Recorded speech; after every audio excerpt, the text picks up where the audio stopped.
to what's going on, everybody. Welcome to another episode of the Simple Dad podcast. I'm your host, Quincy Forte, and I'm joined by my brother, producer, aka slash aka Mr. Remon. How's it going, sir? Man, everything's good, man. How you doing? Good, hanging in there. I'm more Yeah, alert than I would think I would yeah. be at 9:12 on a Monday night. Right, right. But yeah, man, everything's good. Good. I spent the weekend not really doing much of anything, honestly. I mowed the yard, and that's a 2-day event, and especially Mm. in my old age, like you have to mow the front, take a break, Take a drink some break. Gatorade, and then come back the next day and marathon mow the back. Right. So that was my weekend, and then I found out that I really don't like weed eating, so I started doing that first. Mm. And Mm. that way, when it's time to put the mower up, it's like, all right, now I'm done. I really don't feel like doing anything else. So, Mm. yep, that's my weekend. What about yourself? Man, I spent the weekend. Man. I've been trying to, get back out in the community and serve. So, I went over to, I went over to, the mayor has this initiative that he's doing Mm, where he's kind of, even though I fundamentally disagree with giving people milk, he has partnered with Borden to like pass out milk to the community, but they were getting like stuff from the North Texas Food Bank. mm, So I just went out, went over there and served for a little bit, and that's what I've been kind of focusing on, just trying to, with everything that's going on right now, man, just trying my best to give back to the community and everything like that. So, that was pretty much what my weekend was. nice. Yeah. So, and I guess especially with everything going on, like there was a few uh, protests that happened here in Wiley, and I think even continuing today, there's been a lot of more peaceful protests. I feel like the rioting sort of story has died down in news media as they've kind of seen there's no fruit on that tree, Right, and you right, can only sustain that tree for so long. So I feel right. like that's died down a little bit, man, and it's been kind of fruitful actions that have Yeah, been happening. yeah, and I think, like you say, man, it's interesting. It's an interesting time we've got going on right now because everybody's protesting and everything like that, but people are also like it's people protesting like all over the world. Uh, I think the last thing I heard was like 18 countries around the world Europe were just took protesting. down a statue that's been up for hundreds of Yeah, years yeah, and threw that thing into like the English yeah. Channel. I saw that. I saw that, which is amazing. You know what I'm saying? Like I was talking to a friend of mine, uh, like late last week, man, and I was telling her, man, it was like it feels like the George Floyd death is kind of like it's kind of like an Emmett Till moment. You know what I mean? Where Mm, like the reality of racial discrimination and racism in America is, the picture of it is so harsh that it forces people to kind of choose a side. You know what I'm saying? And I think for the most part, I think we've come so far in this world in terms of how African American or just Black people in general are seen, that everybody's kind of like, okay, enough's enough. Like yeah. this can't go on like this. You know what I mean? So I think people are determined to be on the right side of history this time. No, I agree with that. And I think, I mean, so I sent you the David Banner post where Mm, it was kind of like a perfect storm of things. And we had talked about this before that post actually came out, to where we're going back and forth on the idea that if it wasn't like COVID, if it wasn't no sports, if it wasn't no distractions, like would this have garnered the same kind of attention? Because we don't have anything to focus on otherwise, right? So now we're putting all Mm-hmm. our energy towards like this thing that's pushing things forward. Mm-hmm. But then what happens, and does that die down whenever sort of the distractions come back? Yeah, absolutely. I think like I think he made the point, it's not, you know, you can look at what people are doing now, but then, 6 months from now, we'll see if they keeping that same energy. You know what I'm saying? So, Right. but it's always interesting. It's always interesting to see, where people stand, while the fire is burning. But when the fire fizzles out, then when the next headline happens and people kind of move on and it's not in the news cycle anymore, we'll kind of see, if things kind of go back to business as usual, or if people kind of stick to their guns this time. And so, okay, give me your thoughts on this, because Hmm. I've kind of wrestled back and forth with this, and as I'm explaining to people, and I've had people of non-black descent reaching out to me, right, and they're like, Hmm. how do I show up? How do we help? And so here's the thing that I've been kind of telling people, and it's kind of I correlated it to like somebody who is disabled or handicapped, in a wheelchair or whatever, right? So maybe they did have their legs, terrible accident, now they're in a wheelchair. The one thing that they don't want you to do is to make them feel like less of a person. Like, although Yeah. you may feel like you're helping out Right. and asking, what can I do? Essentially, like they don't want to be made a spectacle of. They want to be treated Right. still Right. like this, like, or maybe like I said, they were born like this, but you see them and Right. you meet them and you're all of a sudden like lifting, like kind of putting them on a pedestal and Treating be like, oh, like treating them like a charity case. yeah. And so I was like, Yeah. that, yeah, I mean, that's the one thing, like, in my opinion, that people have to be cautious of. Like, I understand that wanting to be an ally and then pushing so hard and Hmm. doing all this stuff. But at the same time, I don't want to walk into a room and be like, oh, there's a black dude. Like, we have to, like, is this offensive to you? Like, if I just say, Right. hey, what's Yeah. up, my brother? Like, or, you know what I'm saying? Like, Yeah. I want you to act normal, Yeah. man. So, Yeah, like that's one of the things I recently, because you know how Facebook shows you some of your posts from the past and stuff like that. yeah. Recently, like one came across uh my memories where it was like where I was posting about somebody who I was like, it's funny to watch how white people kind of trip over themselves trying not to offend you. Yeah. Like it's Yeah. always funny. So it's like, yo, just chill out. Like because they always trying to find the right words. Like I don't want to say anything that offends you or pisses you off in any way. It's like, yo, just chill out. I promise you, I'm not that guy. Like just be yourself, and you know what I'm saying. Like if something offends me, I'll let you know. Otherwise, like just chill out. And it's Like that part. just That's what I tell people. I'm like, I mean, if it's offensive, like we can have a conversation about it, and I can right, tell you why it's offensive. But right. otherwise, like I get along with everybody, and Mm-hmm. I feel like there are outliers, right? And people may be secretly racist and stuff like that. Right. But I think um, like if you're somebody who never has ever shown that, and maybe you do have like some tendencies and you're not even aware of it, but like Mm-hmm. it's not like I don't want you to start changing your behavior. I want people to show up as themselves and we can have conversations. Right. Because I think one of my I want to make a couple points just to piggyback off of what you're saying. Like first of all, like if you're a racist or whatever, like Hmm. I kind of want to know that. You know what I'm So we saying? can have a Like conversation. so we can come and have a conversation. I'm not gonna hate you because you don't. You know what I'm saying? Like sometimes it's just ignorance. You know what I'm saying? Like you don't know any better. You've never really been exposed to any. You know what I'm saying, to black people. So and we're all kind of affected because the system of America is a system of white supremacy, right? Hmm. So we're all affected in some way, shape, or form.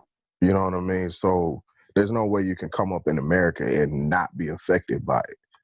Yeah. But at the end of the day, like you said, like we can have a conversation, and hopefully by the end of that conversation we'll get to an understanding.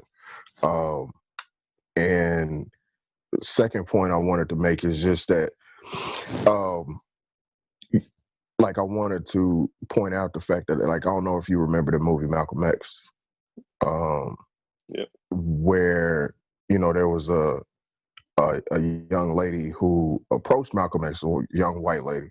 He was going to speak at a college, and she was asking him, like, yo, what can I do to help out? And he said nothing. Mm-hmm. And I remember I was listening to an interview. I think it was Michael Eric Dyson, and he said that was, Malcolm X regretted that Yep. moment. Yep. You know what I mean? Because he could have took that moment to kind of educate her and let her know, like, because you have to understand that if we're going to be here in America, we're going to need, people on the other side to kind of help us out. You know Yeah. what I mean? So, Well, and so with that, like, here's the other thing, and it's interesting that you say that, because when you're asked, like, what are the things, like, how can I educate and stuff like that, like, I'm not even going for the sugar coated type stuff. I'm like, hey, so like the movie Detroit, the yeah, Fruitvale stations, like, yeah, um, yeah. I'm going between the world and me with Tanahashi Mm-hmm, Coates or whatever. I'm going the new Jim Crow. Like, they're mm-hmm. like I'm like, hey, even when they see us, like When the they Central see Park us, yeah, Five, like, absolutely. Yeah, let's talk about those. right. And so, like, I went, or I I brought it up. There's an initiative that we're working on with some stuff, and it's like, hey, Section 8 housing, systemic oppression. Let's talk about stop and frisk. Let's talk Mm-hmm. about like the crack epidemic. And then COINTELPRO. yeah, and then hearing those things, people are like, wait, what do those have to do? And I'm like, dude, it all has to do with all of this, and it's just Right. alternative history.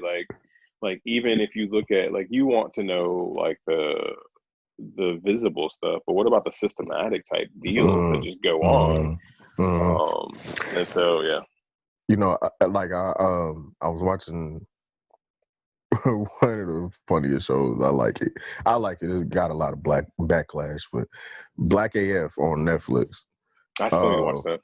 yeah, it's because it's kind of like a Curb Your Enthusiasm, uh, like a Blackish meets Curb Your Enthusiasm, Yeah. and like when you look at I was getting a kick out of the titles, because like the titles of each episode is like because of slavery, and then it's like still because of slavery. Oh, this is also because of slavery. So it's like Mhm. 10 episodes where everything is like, no matter what the discussion is, it all reverts back to slavery. You know what I mean? And just realizing that no matter, I know a lot of people want to forget about that. But, there's always going to be those, lingering effects of that. You know what I mean? So, Oh yeah, there's definitely gonna be. I mean, it's a butterfly effect. I mean, it's just because of how, like, the country was founded, and, like, ideals mhm. were passed It's the back and original forth. sin of America. Yeah, there was a, oh man, I cannot remember the actor now. But Little House on the Prairie had this episode to where, like, I think it was only one appearance of a black dude. Mm. Uh, and Like the and one lonely he's black dude on Little House on the Prairie. yeah, and he's sitting there, and he's sitting in class, bro. And it's really Yeah. interesting how, during a time, like, there were some glints or hints of compassion. Oh, you know who it Mhm. was? It was Willis. He was different. Willis in Different Strokes was in Little House Oh, on the right. Prairie. Yeah, yeah, And so we need to, you need to, I'll find that clip or whatever. But he's like, yo, uh, like, the teacher was asking him something. I think I don't. They didn't show the frontal context of it, but they might have been talking about slavery, or may have been talking about how he looks different than everybody. yeah. Mhm. And so, Laura Ingalls and the Little House on the Prairie kids, I guess they were taking care of this dude, and like he kind of broke down in class.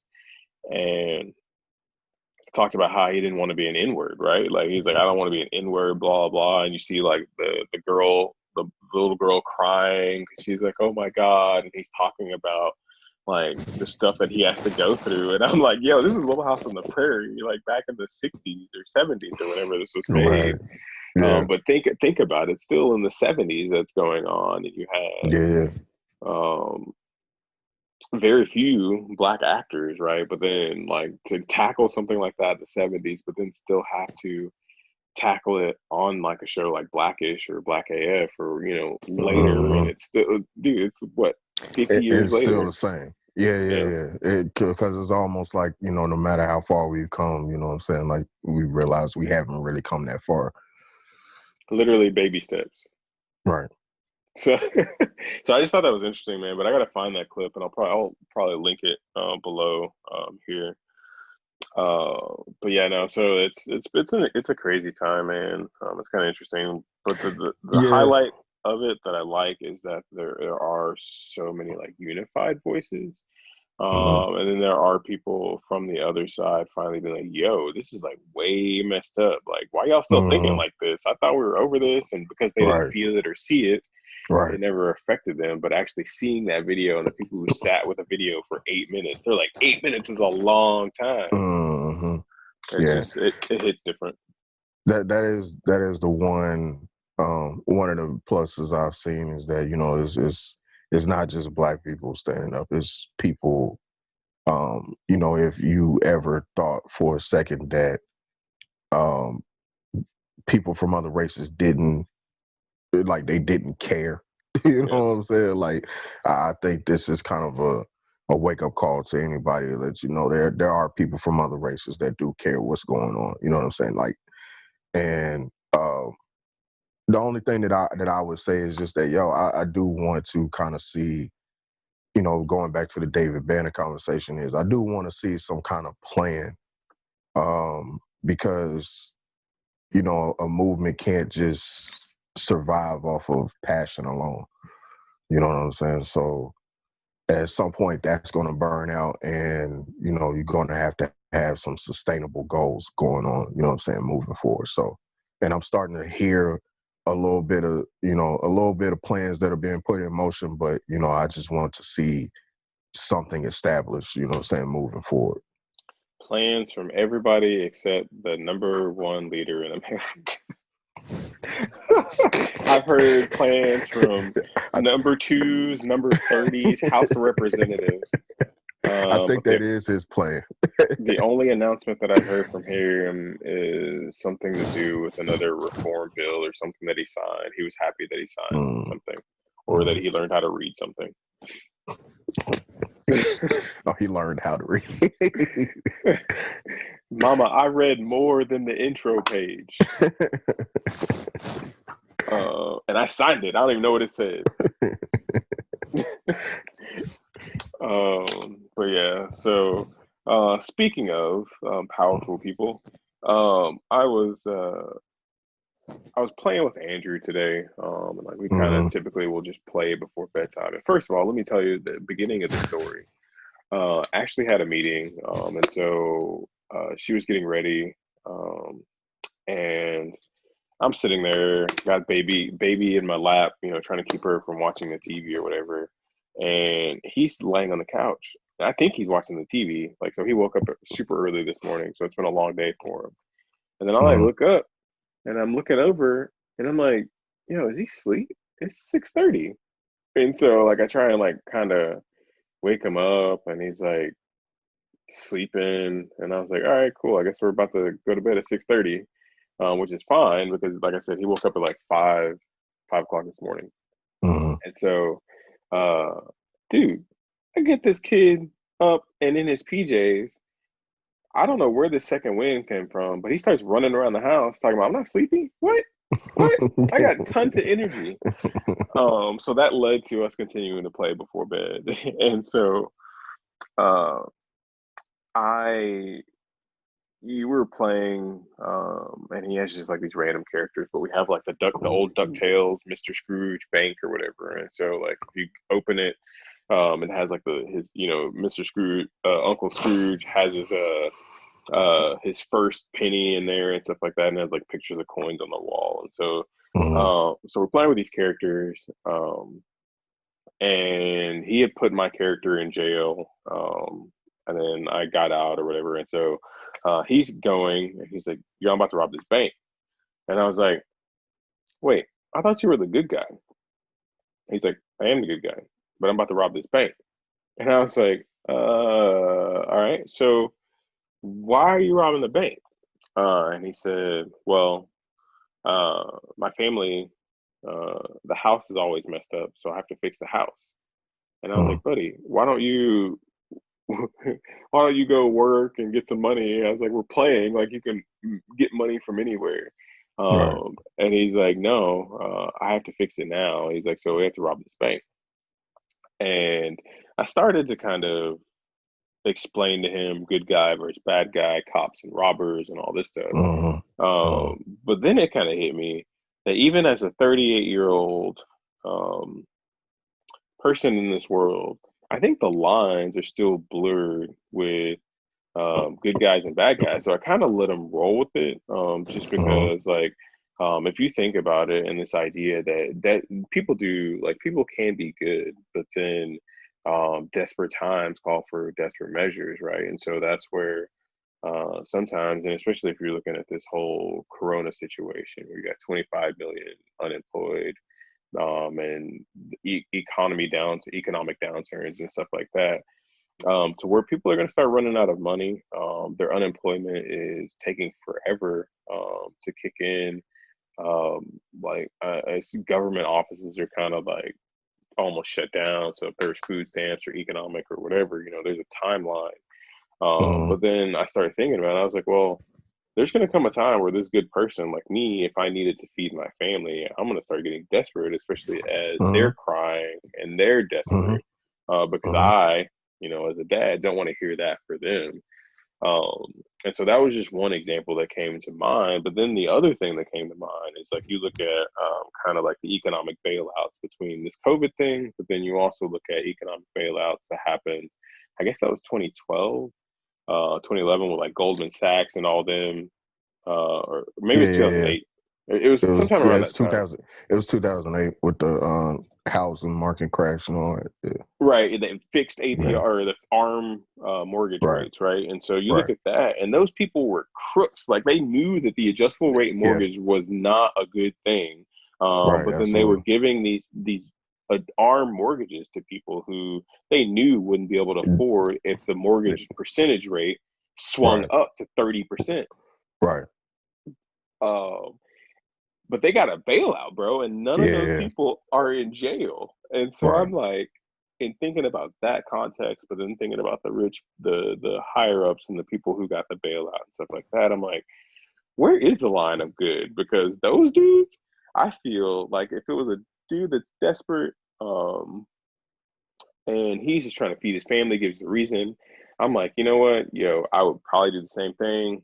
You're a good Mm-hmm. dude. Hey, let's figure out some resources for you and not lock you away and make the situation worse for your family, because now your family's even more, because you were the provider, and so now somebody Right, else in that family is going to be forced right. uh, to follow in that same, to provide, selling drugs, do whatever. And so hence you Mm-hmm. have current downtrodden or ghetto neighborhoods, right? And then you look at Mm-hmm. these rich people who should be in jail, because why are you doing it? Oh, I just wanted more money. I needed a new yacht, and so I needed this golf trip. My Right. kids, they have blown all their money on coke. I'm just kidding. I don't know if that's the case, but I mean, and so yeah, that's kind of where I struggled with kind of trying to tell him, because I just kind of gave up, and I was like, well, you're right. If you're a good guy, but then you desperate times call for desperate measures, you're gonna do what you have to do. So Right. what are your thoughts on that? I mean, I think it's a lot of, um, I think it's a lot of like, you can't really judge the choices that somebody make until what they had to choose from, right? Mm-hmm. So like what may seem as, a bad thing to one person to, to another person. It's like, going back, like, let's say, for example, the Hurricane Katrina, Yeah. when people were looting, and you had, like, I think, like, the National Guard was there, and they was trying to getting ready, like, they was pulling guns on people who were looting. But you got to understand, like, these people been stuck on roofs, and you know what I'm saying, like, their city is flooding, they got families to feed and stuff like that, like, and everything is flooded, the banks are shut down. Is like, what do you, like, it's survival mode at that point, right? So, like, when you have situations like that, obviously, you kind of move the goal line a little bit, because it's like, yo, I'm not saying that what you're doing is right, Right. but I understand it. I understand exactly why you're doing it. You know what I mean? So you can't necessarily say that that's a bad person. And then, there's also this concept, because if you look at our media, right? If you look at movies and television shows, um, I don't think that there's generally, you see a lot of bad guys doing good things. Like Mhm. Nino Brown in New Jack City. He was a Mhm. kingpin, he was a drug dealer, but he was passing out turkeys on Thanksgiving. You know what I'm saying? He was giving little kids money. You know what I'm saying? Like, just Let just let's even playing. bring up a real example from real life. Trey the Truth will bust you in your face, but at the same time, Trey Day and all the stuff that he does for the neighborhood, the Right. community, right, is because he's of the cloth. Or Bun B, for that example. Yeah. You know what I mean? So it's just, I think there's a very small percentage of people in this world who are inherently good and inherently bad, right? I think majority of us kind of fall somewhere in the middle, where you either somebody who leans to the good side but is capable of doing bad things, or you're leaning towards the bad side and you're capable of doing good things, right? So everybody has the capacity to do both. And I don't think there's a clear black and white of good and bad, if that makes sense. Yeah. No, that's fair, and I think it's all situational. And so, like, I mean, I think the main thing that I can do is continue to kind of take these moments, but then kind of Mm, commit them to memory and remember them. But then sort of point out these things as they happen, like, because that's the other thing that I don't want, is for him to be like kind of completely naive and unaware of nuance. Because yeah, there's going to be a lot of nuance that's placed on him. Because I mean, if you think strictly race, right? Like, it's right. like, oh well, my other friends can get away with this thing, and I do this Why thing, and can't I? I'm Yeah, why, yeah, I'm bad or whatever. So right.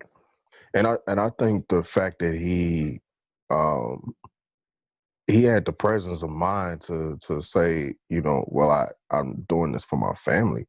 I think, like, for a 6-year old, that's incredibly advanced thinking. You know what I'm saying? Because um I don't think that the average 6-year old would be able to think that far ahead and be like, well, I'm doing this because my family, the house is, breaking down. I got to do something right now. bro, I swear he's a 60-year-old man. I'm swear. Because like there's words that he says and phrases, and I'm Hmm. like, where are you even getting this stuff? Right. So I swear he's like a 60-year-old man, dude, because Yeah. he just looks at you and he's like wise. Hmm. Um, but then like when we talk about certain situations, and like me and him will be in the car by ourselves, and he's like, Hmm. when y'all are talking, I'm always paying attention, right? And I'm like, well, yeah, I kind of figured. He's like, no, and he's like, he tells me that he understands like the things that are going on, and I'm just like, Hmm. whoa, whoa, that's crazy. Like you're like this little old man who's talking to me, but then, Right. I mean, I guess we've talked about this before a little bit, and that's kind of where I get, or we kind of get faulted in our raising of him, because he does have those glimmers where he's like this old man. in a 6-year-old's body, but at the same time, Mm-hmm. he's a 6-year-old, right? And so like Mm-hmm. he doesn't know complex emotion. He doesn't know how to deal or express emotions most of the time, because Right. those pieces are new to him. And so it's just real interesting, man. Kids are weird. Having kids is weird. I mean, like I say, man, he's incredibly advanced and incredibly intelligent. But you do see those. It's going to be interesting, and I think as he gets older, you know, I think a lot of those what you was calling nuances they're gonna fall into place. You know what I'm saying? Where he's gonna understand, like, and I think one of the main things, especially in a situation like that, when you're trying to explain that to a child, is just letting them know, like, hey, there are other options. Like, you don't have to do that. You know what I Hmm. mean? Like, there are other ways of getting that same goal accomplished that where you won't have the same consequences Yeah. in the long run. You know what I mean? Well, and I think so. I think our main issue. So we talk about the good guy, bad kid, and the nuances and stuff like that. I think the main issue we're gonna have is to getting him to recognize his natural leadership ability. Mm-hmm. Because dude, like when he walks into a room, and especially pre-COVID, like he was going, and like these kids literally, Andrew, Andrew, and Yeah, everybody's like, kind of, what's Andrew doing? What's Andrew sound like doing? somebody I know. Yeah, and so like I mean that's totally him. But then at the same time, uh, like some of his reasoning for doing stuff is because this other kid. And I'm like, Mm-hmm. dude, don't you know that you have like this natural leadership ability and people will follow what you do? So if you do the right thing, Mm-hmm. Mm-hmm. um, then people are typically going to follow you, and there's not going to be a lot of people who can persuade you otherwise. Um, Right. So yeah, it's kind of that's gonna be the challenge. I feel with him, but then also, dude, he's smart. So there may come a Yeah. time where we may have to level him up grade wise, just because I don't Yeah. want him to get bored in Mm-hmm. the same level, and so that may like we may have to teach him how to deal with resentment from that, or like fitting in with people that are older than him, which he holds really good conversations. So I don't think that that'll be uh, an issue, but yeah, no, it'll. I think it's definitely going to be part of a challenge. So Yeah. Well, if I know Andrew like I know Andrew, I'm sure he'll come through it. yeah, yeah. I guess the other downside or other part of that I'm worried about is that he at 6 is already talking about like he has these crushes or whatever. Older women are beautiful and stuff like that. So if we do level him up a grade, I'm not worried. I'm worried about I'm worried about girls influencing Yeah. him. So. Yeah. And that I think that's the thing you're probably gonna have to keep an eye on is, making sure that he don't go girl crazy and start getting into trouble behind some girl. Yeah. So Cause funny I know I've story. had my fair share of trouble behind girls. Man, funny story before we kind of wrap up. It's like there was a girl that he was like so had a crush on when he was going Mm-hmm. to usually pre-K. Mm-hmm. And like all he talked about was this girl, blah blah. I'm gonna marry her one day and all this stuff. But then he stopped going to that school, um, and he was going to this new school, and then like she came up for some reason, and I don't even know what we were talking about, but he was like, "Yeah, man, she used to eat her boogers," and I was like, "Yo, you were gonna marry that chick?" I was like, "She was in class eating her boogers, and you were like, oh, she's uh, beautiful." I was like, "Hey, uh, man." I was like, "We don't eat boogers. hey Like, man. that's not what we do." You can't bring a booger eating chick home. She cannot be at my dinner table eating her boogers, waiting for the main course. Right. That is hilarious. Oh man. So yeah, man, it's been a great episode. Like I think again, the topic of good guy, bad guy, man, it's still um, kind of a blurred line, and I think it'll be interesting to kind of see how everything unfolds here. I mean, the economy's opening up. Texas is kind of almost open.